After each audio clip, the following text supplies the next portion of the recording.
name's Fred Scarf, and I organize proms for teens who may not live long enough to tend their own. These battles go on for years, and this is their life.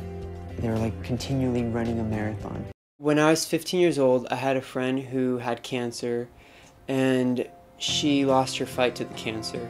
When she passed, I knew I wanted to do something. I realized that one of the things that we wanted to do together was go to prom, and that there's tons of teens out there who may not live long enough to attend their own prom. So what I did is I started a nonprofit, No Worries Now, which organizes proms for teens with life-threatening illnesses.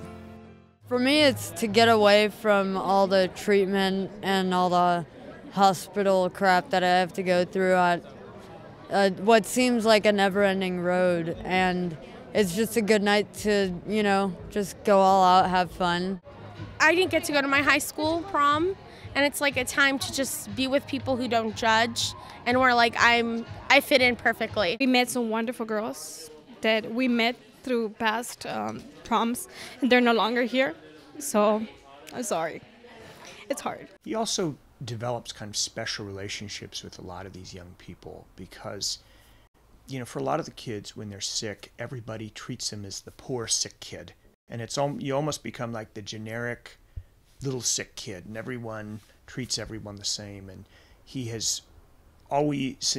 gets a bit more of an intimate relationship with some of the kids. And you would never know by like talking to Fred that he has all these responsibilities.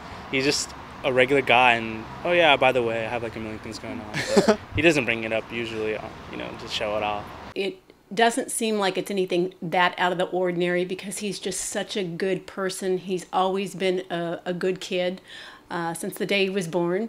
And I don't know if you know, he's a twin. He has a twin sister. It doesn't seem like it blows my mind so much that he's done all this, everything that he's done with the No Worries Now and the CNN. He was on CNN with it.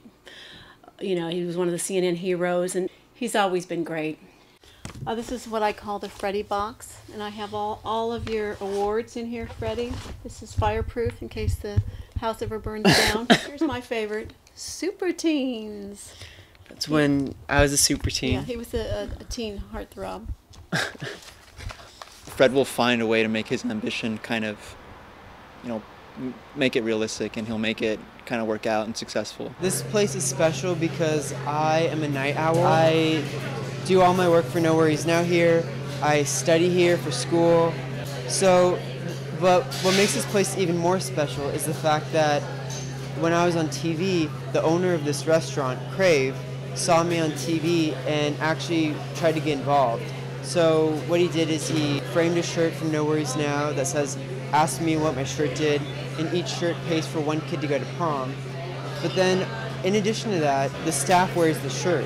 So it's really cool to see just them helping out and supporting me in just a completely different way. He'd be salutatorian, and then he'd be in this club and that club, and then all of these AP classes and things. He was the kind of person that if you didn't know him personally, you would know of him. Basically, I'm developing my own application, and it actually was inspired by the last prom that you were at. Instagram was released and everyone was like making a big deal about it, and so a lot of people were taking pictures of the prom. But I realized that no one was taking videos. I developed this app called MomenTOGO, and that's the whole point, is to capture the moment. And what's it called? MomenTOGO, like a moment to go.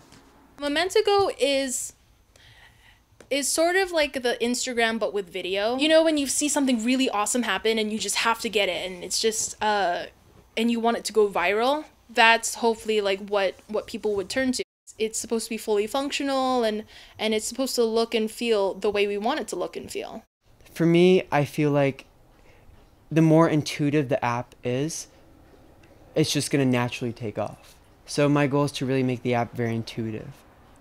It's been really nice to see it progress, because you always hear about people who have great ideas and great ambitions, but rarely do people take the time to, act upon it and be successful at it. This girl went to the prom in San Francisco. We organized a prom in San Francisco, and she had incurable cancer, and she passed away. And when they were organizing the funeral, the family contacted us and said, could we use the pictures of her at the prom for her funeral, because that's when she was the most happy, and that's when she just like was shining. And so I remember that really changed just even my approach to the proms. Just the idea of being able to make such a tangible effect on someone and to have them be so happy and stuff.